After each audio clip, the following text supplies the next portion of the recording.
സർവ്വസുഗന്ധങ്ങൾ രുചിയെ പുൽകുന്ന മസാലക്കൂട്ട് മോഹിപ്പിച്ച വഴി പിന്തുടർന്ന ചേലേമ്പ്രക്കാരൻ സമദ്. ആരും കൊതിക്കുന്ന ബിരിയാണിക്കാരനായ കഥ. അല്ല, ഉമ്മാന്റെ മോൻ എണീറ്റോ?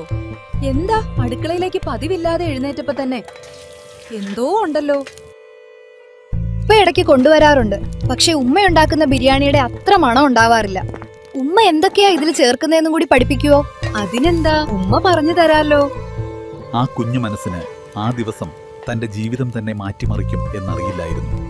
ആ കുഞ്ഞു മനസ്സിൽ ബാല്യത്തിന്റെ കൊതിയും കൗതുകവും ഇഷ്ടവും അവനോടൊപ്പം വളർന്നു. ബിരിയാണിയോടും അതുണ്ടാക്കാനുള്ള ഇഷ്ടം കൊണ്ടും അവൻ ഒരു മസാലക്കടയിൽ ജോലിക്ക് നിന്നു. മസാലക്കടയിൽ നിന്നും സാധനം മേടിക്കുന്നവരിൽ ഭൂരിഭാഗം ആളുകളും കല്യാണ പരിപാടികളിൽ ബിരിയാണി പാചകക്കാരായിരുന്നു. പാചകക്കാരുടെ കൂടെ നിന്നും അവന് ബിരിയാണിയുടെ പുതിയൊരു ലോകം തന്നെ തുറന്നു. പിന്നീട് ഹാരിസിന്റെ കൂട്ടുകെട്ട്, കുഞ്ഞിലെ അവന് വന്ന ഇഷ്ടവും ബിരിയാണി എന്നതിൽ കവിഞ്ഞ് അവന് അതൊരു പാഷൻ കൂടിയായി മാറി. ഇനി കോഴിക്കോട്ടെ ഔട്ട്ലെറ്റുകളിൽ സമദിന്റെ മെനു നിറയും. മലബാർ മെനു നിങ്ങളുടെ മെനുവാകും.